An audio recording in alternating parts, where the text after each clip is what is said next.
Hi, அனைவருக்கும் வணக்கம். இன்றைக்கி நம்ம ஒரு ஈஸியான ஈவினிங் ஸ்நாக்ஸ் ரெசிபி தான் ஒன்று பார்க்க போகிறோம். வெறும் இட்லி மாவு வச்சு செய்யக்கூடிய ஸ்நாக்ஸ் ரெசிபி.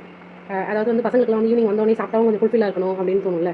இந்த மாதிரி நம்ம ஸ்நாக்ஸ் ரெசிபி செஞ்சு கொடுக்கும்போது அவங்க ஃபுல்ஃபில்லாகவும் இருக்கும், ஹெல்த்தியாகவும் இருக்கும். நம்மளுடைய இட்லி மாவு அரைச்சி வச்சிருப்போம் வீட்டில். நம்ம அந்த நார்மல் இட்லி மாவு தான், வேறு ஒன்றுமே கிடையாது. என்னென்னன்றதை சொல்கிறேன் பாருங்கள். நம்ம நார்மலாக வீட்டில் அரைச்சி வைக்கக்கூடிய அந்த இட்லி மாவு. அடுத்தது வந்து சாப்ட் ஆனியன், கேரட், அதுக்கப்புறமா பச்சை மிளகா, கருவேப்பிலை, கடலைப்பருப்பு, வெள்ளை உளுந்து, கடுகு, ஜீரகம், இவ்வளோ தான். ஓகே, நம்ம வீடியோக்குள்ள இருக்கலாம் எப்படி செய்யறதுன்றதை பார்க்கலாம். ஃபஸ்ட்டு ஒரு வானலில் கொஞ்சமாக எண்ணெய் விட்டுக்கோங்க.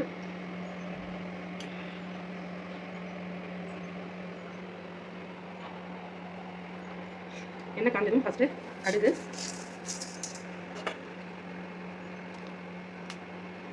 சீரகம்,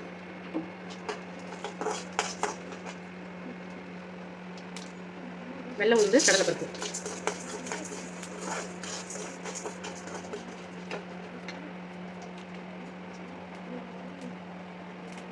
கொஞ்சமாக பெருங்காயத்தூள்.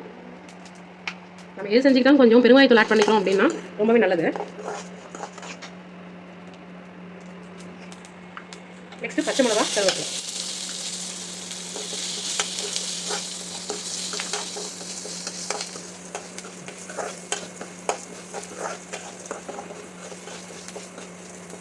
வதங்கினதுக்கப்புறம் ஆனியன்.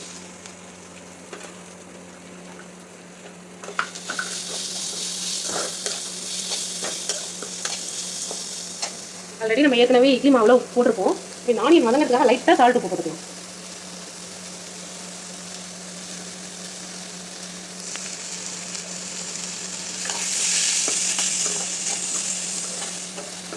ரொம்ப அப்படியே ப்ரௌனிஷாக வதங்கணுன்றது அவசியம் இல்லை, லைட்டாக கண்ணாடி பாத மாதிரி இருந்தாலே போதும். நெக்ஸ்ட் வந்து தூக்கி வச்ச கேரட்.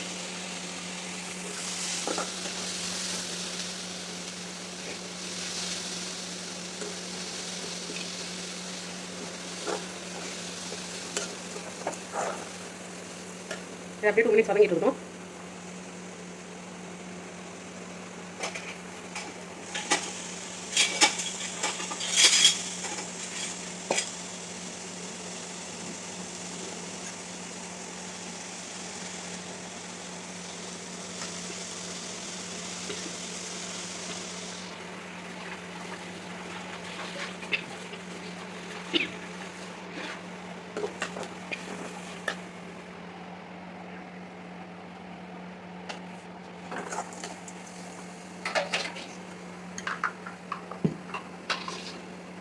அவ்வளோதான், வதங்கிடுச்சு. இதை வந்து நம்ம இட்லி மாவு வச்சுருக்கோம், அதில் ட்ரான்ஸ்ஃபர் பண்ண போகிறோம்.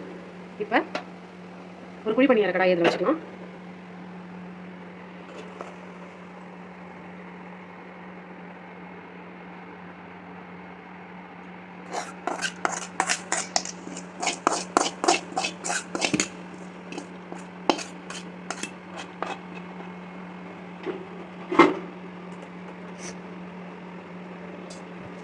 நல்லா மிக்ஸ் பண்ணி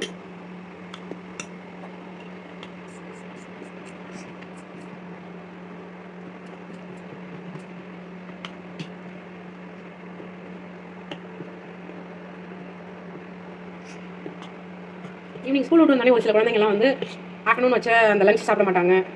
இட்லி, தோசை இந்த மாதிரி ஏதாவது நம்ம டிஃபன் ஐட்டம் செஞ்சு தரணும், அதையும் சாப்பிட மாட்டாங்க. அப்போ இந்த மாதிரியான ஸ்நாக்ஸ் ரெசிபிஸ் நம்ம செஞ்சு கொடுக்கும்போது அவங்களுக்கு கொஞ்சம் அவங்க படிச்சு முடிக்கிற அந்த 2 ஹவர்ஸ் வரைக்கும் அவங்களுக்கு கொஞ்சம் ஃபுல்ஃபில்லாகவும் இருக்கும், அவங்க கொஞ்சம் ஹெல்த்தியாகவும் ஃபீல் பண்ணுவாங்க. ஓகே, நெக்ஸ்ட்டு ஒரு கடாய் வச்சுட்டேன், குழி பணியார கடாய். இதில் எல்லா குழியிலையும் கொஞ்சம் கொஞ்சம் எண்ணெய் விட்டுக்கலாம். இது ரொம்ப எண்ணெய் செலவாகாது.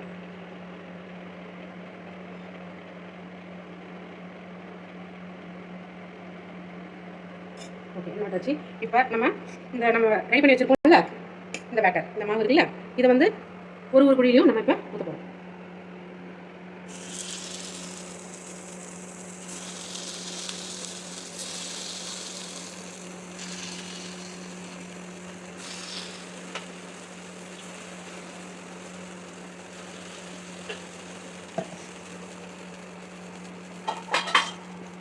ஒரு 5 மினிட்ஸ் இதை வச்சுக்கோம்.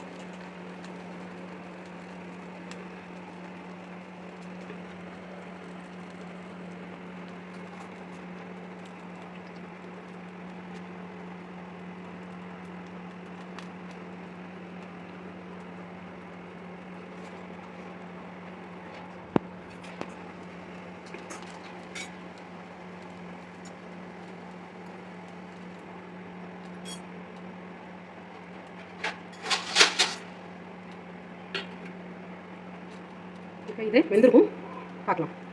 இப்போ இதை திருப்பி போடுறதுக்கு வந்து இந்த மாதிரி நைஃபோ இல்லை ஃபோக் ஸ்பூனோ, இந்த வடக்கம்பின்னு சொல்லுவாங்கல்ல, இந்த மாதிரி கம்பியோ, இந்த மாதிரி எது வேணால் யூஸ் பண்ணிக்கலாம். ரொம்ப இப்போ ஃபோக் ஸ்பூனாக இருந்தால் ரொம்பவே ஈஸியாக இருக்கும் நமக்கு இப்படி திருப்புறதுக்கு. கத்தியும் ஈஸி தான், அவ்வளோதான். வடக்கம்பியும் இதே மாதிரி ஈஸியாக வந்துடும். எது வேணால் நம்ம எப்படி வேணால் யூஸ் பண்ணிக்கலாம், நம்மளோட விருப்பம் தான்.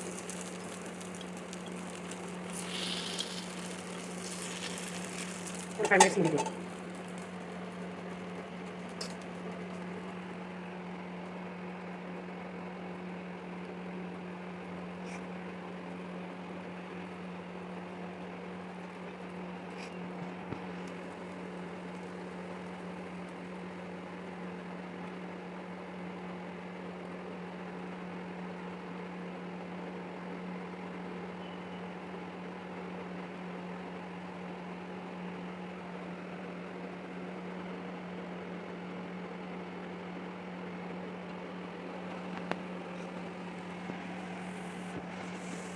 இப்போ இது வெந்துருச்சு எப்படி பார்க்குறதுனா, கத்தி இப்படி நடுவில் மாவில் குத்தி விட்டிங்கன்னா இப்படி கத்தி எடுக்கும்போது இந்த இடம் வந்து பிசு பிசுப்பு இல்லாமல் இருக்கும்.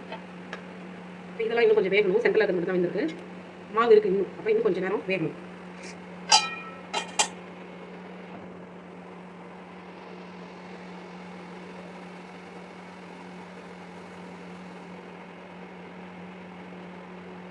இதுக்கு சைட் டிஷ் பார்த்தீங்கன்னா தேங்காய் சட்னி இல்லை இட்லி பொடி இதெல்லாம் கூட தொட்டுட்டா ரொம்ப நல்லாயிருக்கும்.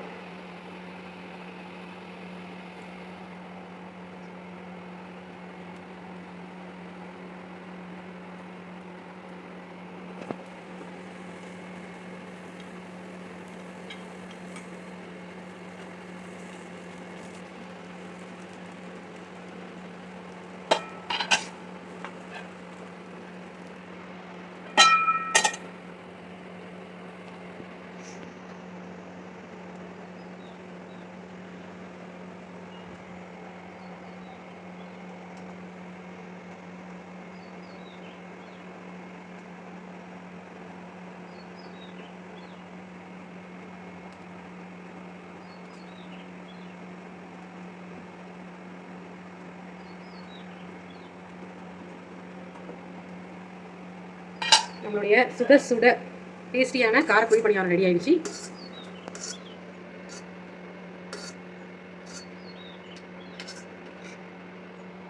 டேஸ்டியான காரக்குழி பணியாரம் ரெடி ஆயிடுச்சு. தேங்க்ஸ் ஃபார் வாட்சிங்.